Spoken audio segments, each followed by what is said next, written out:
গতিকে ইমান ৰাজনৈতিক ধৰ্মী যদিও আছিল তেওঁ বাছি লৈছে আটাইতকৈ ভালকৈ সৰু যদি ৰাখিব পাৰে সেই সুতেৰে ৰাখিব সেইকাৰণে তেওঁ উপলক্ষ কৰি ৰাখিছে তেওঁক সোধে আপুনি বুজিলে বা তুমি বুজিলা যেতিয়া পৰীক্ষিতে মোক ওলাব তাৰপিছত আকৌ এবাৰ তেওঁ সকলো চাই দিয়ে তেওঁ মোৰ বুজিলে তেতিয়া তেওঁ পাছত বুজিছে সেইকাৰণে পাছত ক'লেগৈ যে মই যিটো পৰীক্ষিত যিহেতু দিছিলোঁ ইয়াৰ পাছত দ্বিতীয়বাৰৰ কাৰণে ভাগৱত সোধে ক'ব তেতিয়াতো তাতে দায়িত্ব আহিব আছে যাত্ৰা এখন দেৱৰ ঋষি ৰাজৰ ঋষি ব্ৰহ্মৰ ঋষি ইমানবিলাক ঋষি থকাৰ পাছত বেদৰ পুৰাণ সূৰ্য ভাগৱতৰ কোনে ক'ব গ'লে একেবাৰে নিষ্পেষিত অৱহেলিত আৰু অস্পৃশ্য বুলি গণ্য কৰা সুতে আৰু ভাগৱত ৬০,০০০ ঋষি অনুষ্ঠিত হৈছিল তাৰে ৩২,০০০ ঋষি যেনে থিয় হৈছিল আমি সুতৰ মুখেৰে ভাগৱত নুশুনো এইবুলি কৈ তেওঁলোক গুচি যোৱাৰ পাছত ২৮,০০০ ঋষি যেতিয়াও ৰৈ থাকিল মনত ৰাখিব তেতিয়াৰ পৰা যাত্ৰা ধৰ্ম আছে আৰু সেইফালে ভকতৰ সংখ্যা সৰহ আছে ৩২,০০০ ইফালে গ'লে নহয় এইফালে ২৮,০০০ সেইকাৰণে যাত্ৰা ইমান টকা জ্ঞান ইমান টকা ধনা ইমান টকা ৰূপা ইমান টকা এইকেইজন মানুহ নামঘৰ আহিলে ভাগৱত বুজি নাপায় নামঘৰলৈ অহাৰ নামঘৰ বাটচৰা ভিতৰতে অন্তত আপোনালোকে আপোনাৰ ডিগ্ৰীটো পাহৰি যাওক মই কিমান পঢ়িছিলোঁ মোৰ কোৱালিফিকেশ্যন কিমান ভাগৱত বুজিবৰ কাৰণে কোৱালিফিকেশ্যন নালাগে বুলি কৈয়ে দিলে ডক্টৰেটো হ'ব নালাগে কাৰণে আমাৰ কোৱালিফিকেশ্যন নালাগে আমাৰ বিনা কোৱালিফিকেশ্যন সহজ সৰল মানুহ ভাগৱত বুজিব পাৰিব কৃষ্ণ শৰণ শ্ৰৱণ কীৰ্তন কৰিলেই ভাগৱতৰ অৰ্থ বুজি পাব সেইকাৰণে দ্বিতীয়বাৰৰ কাৰণে সতক ভাগৱত ক'বৰ কাৰণে আৰম্ভ কৰিলে মান্যগুৰি সূত্ৰক পাতিলা সত্ৰ তথা সৌনক প্ৰমুখ্যে ভাগৱতৰ কথা ২ নম্বৰ কাৰণে সৌনক আদি ঋষিসকলৰ যোগেদি ভাগৱত দ্বিতীয়বাৰৰ কাৰণে শ্ৰৱণ কীৰ্তন হৈছে সৌনক আদি ঋষিসকলে দ্বিতীয়বাৰ ভাগৱত শুনিছে আৰু এই সূতৰ যোগেদি এতিয়া দ্বিতীয়বাৰ ভাগৱত বৰ্ণিত হৈছে কালিও আমি কথাষাৰ কৈছোঁ যে সেই সংশয়টো কিন্তু কেতিয়া আমাক ভাঙি থৈ গৈছে কেনেকৈ পৃথিৱীত সুখে যদি আকৌ ভাগৱত ক'বলৈ আৰম্ভ কৰিছে তেতিয়া ব্ৰহ্মাৰ মনত সংশয় হৈ গৈছে যি বেদৰ বাণী যি অন্যান্য বেদ বেদান্তৰ সাৰসমূহ সংৰক্ষিত হৈ আছে এনেহেন ভাগৱত শাস্ত্ৰখন দেৱৰ ঋষি ৰাজৰ ঋষি ব্ৰহ্মৰ সকলো থকাৰ পাছত সুখৰ মুখেৰে বৰ্ণিত হৈছে নিশ্চয় কিবা অপৰাধ হৈছে সেইকাৰণে তেওঁ নিজে গৈ ভাগৱতক লগ কৰিছিল আৰু এটা অভিযোগ দিছিল কি বুলি অভিযোগ দিছে যে মধ্য পৃথিৱীত অৰ্থাৎ পৰীক্ষিত যোৱাৰ পাছত অস্পৃশ্য জাতি সুতৰ মুখেৰে ভাগৱত বৰ্ণিত হৈছিল তেতিয়া প্ৰভু ভগৱন্তই সেইদিনাই আমাৰ কাৰণে সকলোৰে কাৰণে এই ধৰ্ম বৈষম্যৰ ধাৰণা আঁতৰাই থৈ গৈছে কেনেকৈ আঁতৰাই থৈ গৈছে এ ব্ৰহ্মাক সম্বুধি পাছে মাধৱে ভুলিলা মোৰ ভকতৰ কিয় জাতি বিচাৰিলা চান্দাৰে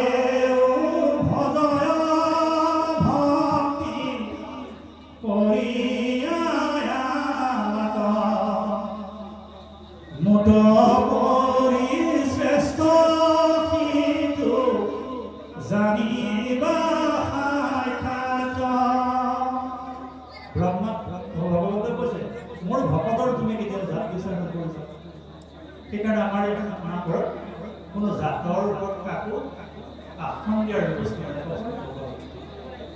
কোনো জাতৰ মানুহ উচ্চ আসন নাথাকে কোনো শিক্ষাগত অৰ্হতা থকা মানুহ ইয়াত সমস্যা ভক্তি মাৰ্গত আগবঢ়া যাওক উচ্চ আসন দিয়াৰ ব্যৱস্থা ভক্তি তেওঁ যিকোনো জাতৰে নহওক তেওঁ ভক্তি মোৰ কথা কৈ যদি কৈছে তেওঁ মোতকৈ শ্ৰেষ্ঠ হ'ব উচিত সিদিনাই প্ৰভু ভগৱন্ত ব্ৰহ্মাক কোৱাৰ চৰে আমাৰ তথাকথিত সমাজ ব্যৱস্থা আৰু সমাজখন তেতিয়াই কিন্তু আগবাঢ়ি গৈ জাতৰ ওপৰত নহয়, আমি জাতৰ ওপৰত নকৰোঁ, কৰ্মৰ ওপৰত ভিত্তি কৰি আমি বাকী কাৰণে সমস্ত সমাজ ব্যৱস্থাৰ দাবী সমাজ যদি এই পথে আগবাঢ়ি গৈ থাকে আমাৰ বৈষম্যতা আঁতৰি যাব। যিহেতু আমাৰ ধৰ্ম নিৰপেক্ষতে ইয়াত যিকোনো ধৰ্ম গ্ৰহণ কৰিব পৰা সকলোৰে অধিকাৰ আছে। আমাৰ মহাপুৰুষ গুৰুজনাই পৰম কৃপা, এই পৰম কৃপা যে অসমীয়া জাতিটো বাচিবৰ কাৰণে যিকেইটা বস্তু আমাক লাগে সেইকেইটা বস্তু থৈ গৈছে। মহাপুৰুষ মাধৱদেৱৰ যদি ঘোষা নহ'লহেঁতেন আজি আমি কি বুলি প্ৰাৰ্থনা কৰিব লাগিব? প্ৰাৰ্থনা কৰিব কাৰণে একো ভাষা নাই, একো ভাষা নাই, একো শব্দ নাই। সেইকাৰণে আমাৰ সমাজত মৌন প্ৰাৰ্থনা নাই, আমাৰ প্ৰাৰ্থনা আছে। আমি কেনেকৈ প্ৰভু ভগৱন্তক মাতিব লাগে, কেনেকৈ নমস্কাৰ কৰিব লাগে, কেনেকৈ পূজা কৰিব লাগে, এই সমস্ত ব্যৱস্থাখিনি আৰু শ্ৰীমন্ত শংকৰদেৱে যে একমাত্ৰ গুৰু আৰু সেই কথাষাৰ তেখেতৰ গুৰুৱে স্বীকাৰ কৰিছিল। তেখেতৰ গুৰুৱে কৈ গৈছে যে শংকৰতকৈ আৰু বেলেগ গুৰু নাই। সেই বিপ্লৱসকলে মহাপুৰুষ শংকৰদেৱৰ শৰণ কৰিছে। কেতিয়া শৰণ গ্ৰহণ কৰিছে? যেতিয়া মহাপুৰুষ শ্ৰীমন্ত শংকৰদেৱে শ্বেক্সপিয়ৰতকৈ বহুত আগতেই নাট্যৰ নাটৰ আৰম্ভণি কৰিছিল। চিহ্নযাত্ৰাত কোনো সংলাপ নাছিল। মহাপুৰুষ শংকৰদেৱে বিভিন্ন তীৰ্থস্থানসমূহ ভ্ৰমণ কৰিছিল আৰু ভ্ৰমণ কৰাৰ পাছত তথাকথিত আমাৰ অসমৰ সমাজত থকা সহস্ৰ ব্যক্তিসকলে মহাপুৰুষ শংকৰদেৱক প্ৰশ্ন কৰিছিল, তুমি ইমান তীৰ্থ ভ্ৰমণ কৰিছা, ইমান বেদ বেদান্ত অধ্যয়ন কৰিছা, তুমি প্ৰভু ভগৱন্তৰ বৈকুণ্ঠৰ বিষয়ে তুমি জানিছা, গতিকে প্ৰভু ভগৱন্তৰ বৈকুণ্ঠত কেনেকৈ বিলাস কৰে ইয়াৰ চিহ্ন আমি সহস্ৰ মানুহে বুজিব পৰাকৈ ব্যৱস্থা কৰা চিহ্ন যাত্ৰাৰ নাম। সেইদিনাই তাত সেই বিপ্লৱসকল উঠাইছে। কোনসকল বিপ্লৱ? তেখেতৰ শিক্ষাগুৰুকে আদি কৰি বিপ্লৱসকল তাত সমবেত হৈছে, য'ত প্ৰভু মহাপুৰুষ শ্ৰীমন্ত শংকৰদেৱে চিহ্ন যাত্ৰাৰ নাম পৰিৱেশন কৰিব পাৰিছে। কেনেকৈ চিহ্ন যাত্ৰা পৰিৱেশন কৰিছে? আমি সকলোৰে তাত কোনো সংলাপ নাছিল। আৰু সেই যে চিহ্ন যাত্ৰা নাট চলি আছে, চিহ্ন যাত্ৰা নাট চলি থকাৰ অৱস্থাত তেওঁ অৱশ্যে কৈছিল। তেতিয়া বাকী ব্ৰাহ্মণসকলে মহাপুৰুষ শংকৰদেৱক দেখিছিল। তেওঁ কৈছে যে আহিতো শংকৰ দেখে তহিতো শংকৰ হেন দেখি দেখনে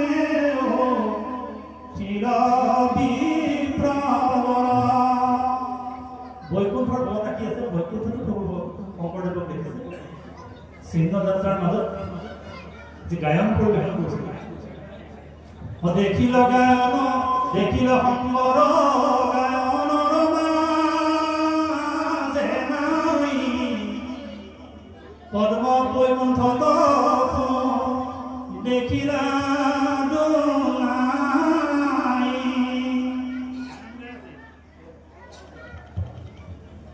গায়ন গাই থাকোঁতে গায়নৰ মাজত শংকৰ নাইকিয়া হৈ গৈছিল। শংকৰ গায়ন গাই আছে, দেখিল শংকৰ গায়নৰ মাজে নাই পদ্ম বৈকুণ্ঠত দেখিলা দুনাই।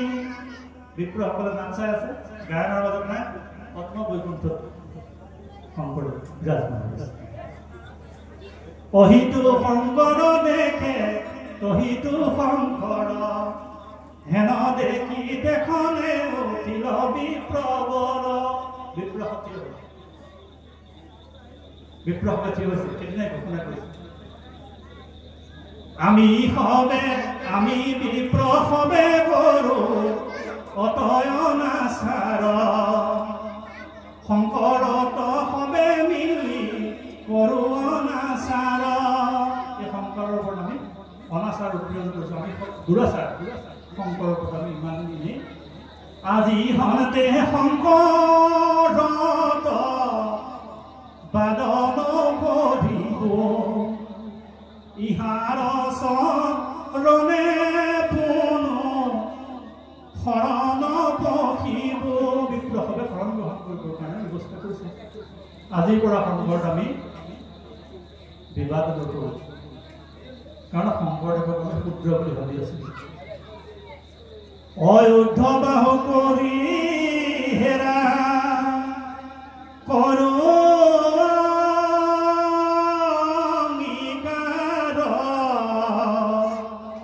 শংকৰ কবিৰে গুৰু নাহিকে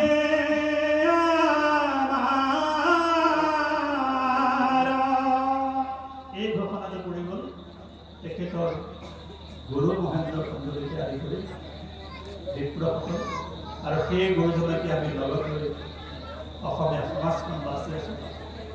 আৰু যুগ যুগান্তৰলৈ সেই গুৰুজনৰ আদৰ নিশ্চয়কৈ আমি অসমীয়া জাতি বিশ্বৰ এটা উল্লেখনীয় জাতি হিচাপে পৰিণত হ'ব।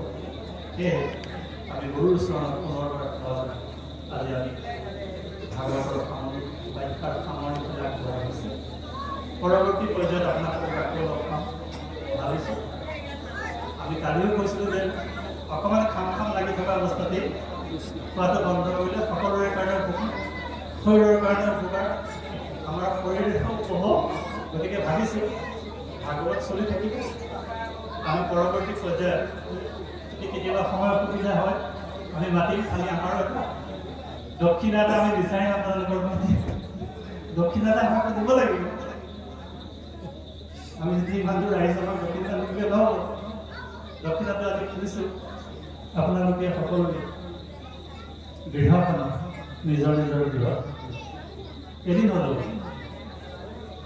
ভাগৱত অনুষ্ঠান কৰিব, ভকতসকলক মাতি লৈ যাব। তাৰ দ্বাৰা আপোনাৰ যুৱক যুৱতীসকলৰ লাভৱান হ'ব। আৰু যদি আপোনালোকে ভাবে সেই ভাগৱত অনুষ্ঠানে আপোনাৰ ওচৰৰ যিকেইজন আপোনাৰ ভকত তেওঁলোককো মাতি আনিব, ইয়াৰ তত্ত্বসমূহ অকণমান এদিনকৈ আপোনাৰ ল'ৰা ছোৱালীবিলাকৰ মনত সোমোৱাবলৈ চেষ্টা কৰক। নিশ্চয় আপোনাৰ ল'ৰা ছোৱালীটোৱে এদিন ভকতলৈ পৰিৱৰ্তন হ'ব।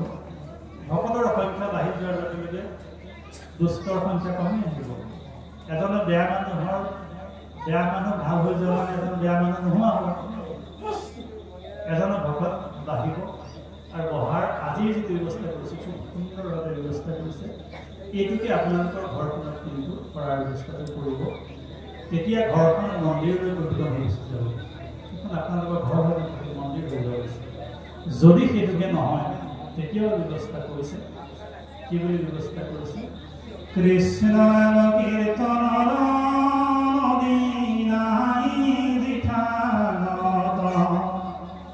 ভকতৰ সংগ জয়ত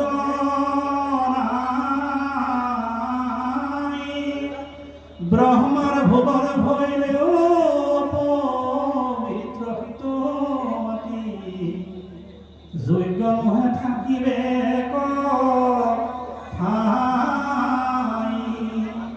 যিমান ডাঙৰ ঘৰ নবনাওক কিয়, যদিহে কৃষ্ণৰ কথা আলোচনা হোৱাই নাই, ভকত বৈষ্ণৱৰ আগমন ঘটা নাই, তেন্তে সেইখন ব্ৰহ্মাৰ ভৱন হ'লেও থকাৰ কাৰণে কিন্তু যোগ্য নহয়। গতিকে এই কথাকেইটাকে আপোনালোকৰ মাজত অৱগত কৰি নিশ্চয় শান্তি আৰু সুস্থৰ বাতাবৰণ আহিব। প্ৰভু ভগৱতে কৃপা কৰিব। ইয়াকে কৰিব আজি আমি আপোনালোকৰ মাজৰ পৰা আমাৰ প্ৰভু ভগৱন্তই অন্তৰ্জামী গুৰুকে আমাৰ হৃদয়ত অৱস্থান কৰাই যেনেকৈ আমাৰ মুখেদি ব্যক্ত কৰালে, ইয়াৰ পৰা যদি আমি কিবা ভাল কথা কৈছোঁ বুলি আপোনালোকে ভাবিছে, এইটো প্ৰভু ভগৱন্তৰ কৃপা। আৰু যদি কিবা আমাৰ নক'বলগীয়া কিবা কৈছোঁ, এয়া আমাৰ মহতা।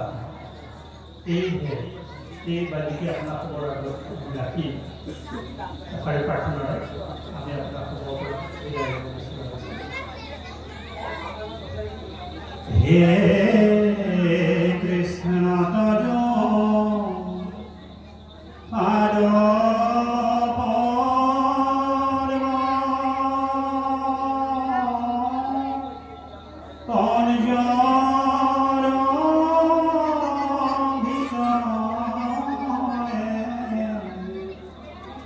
Ram